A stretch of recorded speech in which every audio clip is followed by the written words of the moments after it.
Welcome to market hub. આગળ આપણે dashboard report જોયો હતો. હવે નેક્સ્ટ આપણે રિપોર્ટ પર આવીશું. રિપોર્ટમાં આપણે આવીશું ત્યાં ઘણા ખરા ડેશબોર્ડના પણ રિપોર્ટ કવર થઈ જશે. રિપોર્ટ ફર્સ્ટ ઓપ્શન છે કોન્ટ્રાક્ટ નોટ. કોન્ટ્રાક્ટ નોટ પર ક્લિક કરશું. જે તે ડેટનો કોન્ટ્રાક્ટ નોટ જોતો છે તે ડેટ નાખશું. ફ્રોમ ડેટ ટુ ડેટ નાખશું તો ટોટલ કોન્ટ્રાક્ટ જનરેટ થઈ જશે. ડેટ નાખીશું, ક્લાયન્ટ કોડ નાખીશું.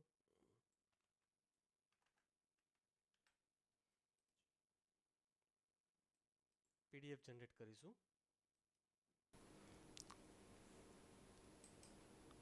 આ પીડીએફ છે. પીડીએફ જનરેટ થઈ ગઈ છે.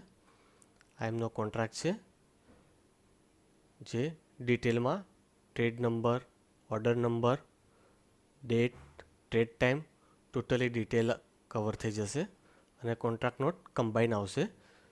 જે તે સેગમેન્ટમાં કામ કર્યું છે દરેક સેગમેન્ટ આમાં કવર થઈ જશે.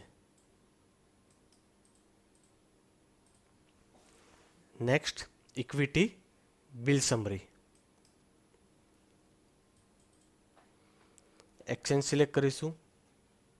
જે સેગમેન્ટમાં આપણે ટ્રેડ કર્યો છે એ સેગમેન્ટ સિલેક્ટ કરીશું. ડેટ સિલેક્ટ કરીશું. ફ્રોમ ડેટ ટુ ડેટ નાખી શકો છો. આપણે અત્યારે એક જ ડેટનું ચેક કરીએ છીએ.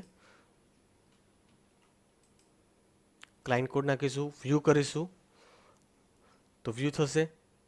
પીડીએફ પર ટિક કરીશું, પીડીએફમાં જનરેટ થશે અને એક્સેલ પર ક્લિક કરીશું, રિપોર્ટ એક્સેલમાં જનરેટ થઈ જશે. અત્યારે આપણે વ્યૂ કરી રહ્યા છીએ.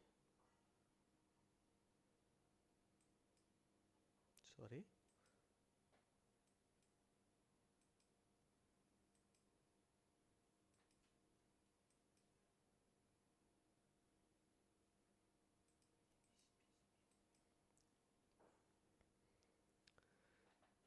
જે આપણે આગળ ઓલરેડી ડેશબોર્ડ પર કવર કરી ચૂક્યા છે. ડેશબોર્ડવાળા રિપોર્ટો ઉપર ત્યાં ડિટેલ બિલ સમરી હતી તે આપણે કવર કરી લીધી છે. જે અહીંયા ડિટેલમાં આવે છે. સેમ જ વસ્તુ અહીં પણ આપણે શો કરી છે. એમનું બિલ એમાઉન્ટ, ઓલ એક્સપેન્સીસ દરેક ડિટેલ અહીં કવર થઈ જાય છે. Next equity trade confirmation. Trade confirmation report છે કે ઇક્વિટીનો છે. કયા એક્સચેન્જમાં શું ટ્રેડ કર્યું છે તેની ડિટેલ અહીં કવર થઈ જશે. અહીંયા રિપોર્ટ ટાઈપમાં ઓપ્શનો આપ્યા છે. Normal, average rate, same rate જે પ્રમાણે જવું હોય તે પ્રમાણે આપણે જોઈ શકીશું. બીજા 3 ઓપ્શન છે વ્યૂ, પીડીએફ, એક્સેલ. આપણે વ્યૂ કરીશું.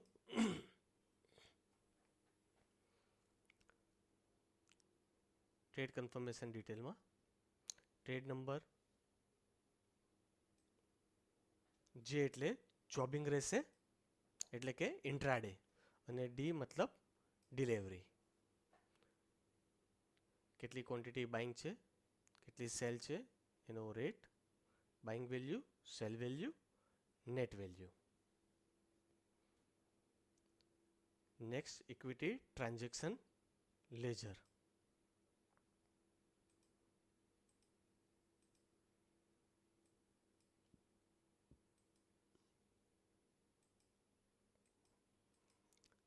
ડેટ સિલેક્ટ કરીશું, કોડ નાખીશું. અહીં ઓપ્શન છે સ્ક્રિપ્ટ કોડ. સ્ક્રિપ્ટ કોડ ખ્યાલ હશે તો તમે સ્ક્રિપ્ટ કોડથી બી સર્ચ કરી શકો છો. સેમ ઓપ્શન છે normal, average rate, same rate.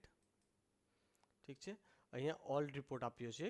All છે જેમાં જોબિંગ બી કવર થઈ જશે એટલે કે ઇન્ટ્રાડે, અને ડિલિવરી પણ કવર થઈ જશે. ઓલ કરીશું તો બોથ ડેટા આવશે. View, PDF, Excel 3 option available છે.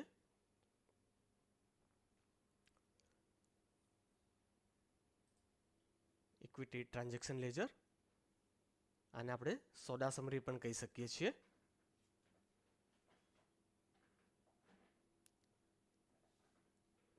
આપણે આગળ જુઓ ટ્રેડ કન્ફર્મેશન સેમ જ વસ્તુ અહીંયા આવશે, ત્યાં આગળ ડિટેલમાં આવશે, અહીં સમરીમાં આવશે.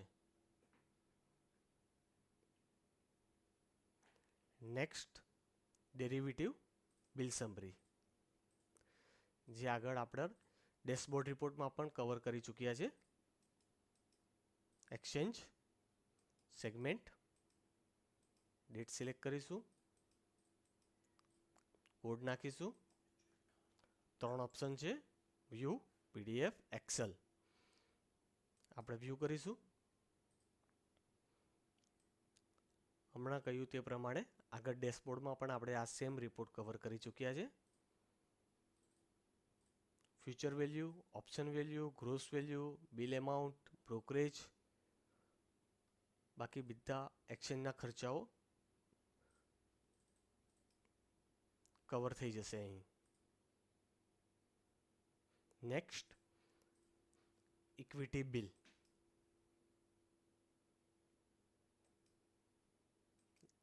ડેટ નાખીશું, એક્સચેન્જ સિલેક્ટ રાખીશું.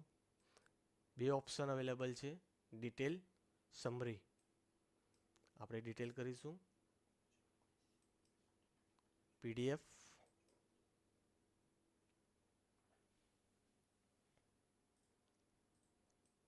પીડીએફ જનરેટ થઈ ગઈ. બિલ ડિટેલ આવી જશે.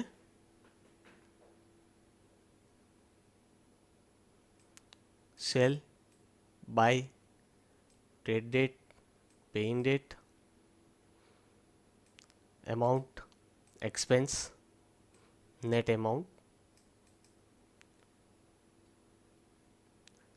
Next derivative bills,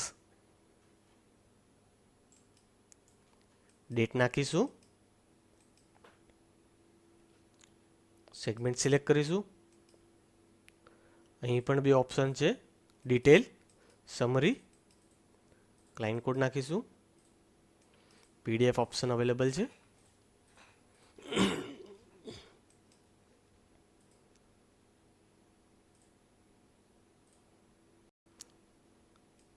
જે પ્રમાણે ઇક્વિટીની જોયું તે જ પ્રમાણે derivative,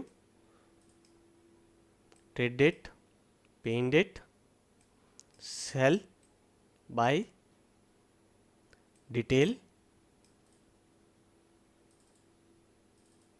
total amount, all expense and net amount.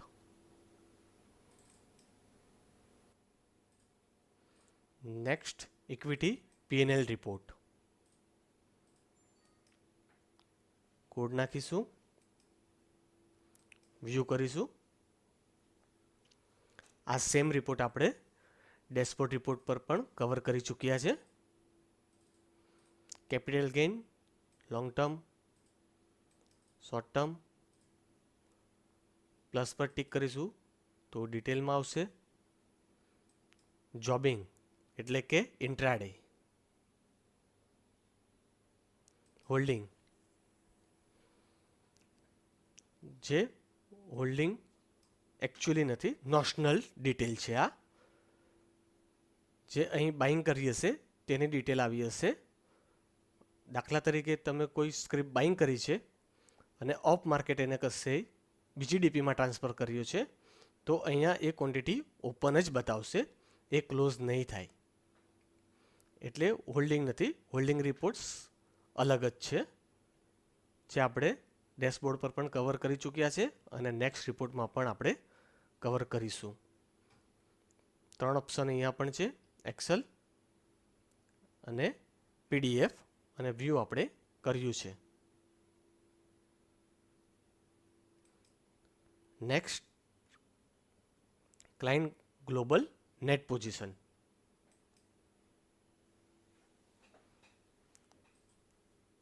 Date નાખીશું, ક્લાયન્ટ કોડ નાખીશું, વ્યૂ અને એક્સેલ 2 ઓપ્શન છે, વ્યૂ કરીશું. ગ્લોબલ પોઝિશન એટલે કે દરેક સેગમેન્ટની પોઝિશનો અહીં કવર કરીશું. સેગમેન્ટ ડિટેલ, કેપિટલ, ફ્યુચર હશે તો ફ્યુચર પણ આવી જશે, કરન્સી હશે તો એ પણ કવર થઈ જશે.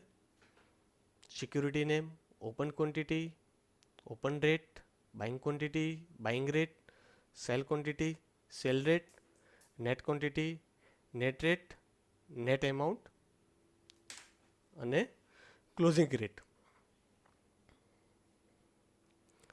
Next, derivative P&L report. Date નાખીશું, સેગમેન્ટ સિલેક્ટ કરીશું, ક્લાયન્ટ કોડ નાખીશું, ઇન્ક્લુડ એક્સપેન્સીસ ટિક કરીશું તો ખર્ચા સાથેનો P&L આવશે. ટિક નહીં કરીએ તો માર્કેટ રેટથી આવશે. આપણે ટિક કરીશું. વ્યૂ અને એક્સેલ બે ઓપ્શન અવેલેબલ છે. આપણે વ્યૂ કરીશું. અહીં પીડીએફનો પણ ઓપ્શન છે. અહીં આપણે પીડીએફ જનરેટ બી કરી શકીશું અને એક્સેલ પણ જનરેટ કરીશું. આપણે એક્સેલ જનરેટ કરી ચેક કરીએ. ઠીક છે. Total detail, real P&L, buying quantity, buying value, cell quantity, cell value, real P&L. અહીં P&L બતાવી દેશે.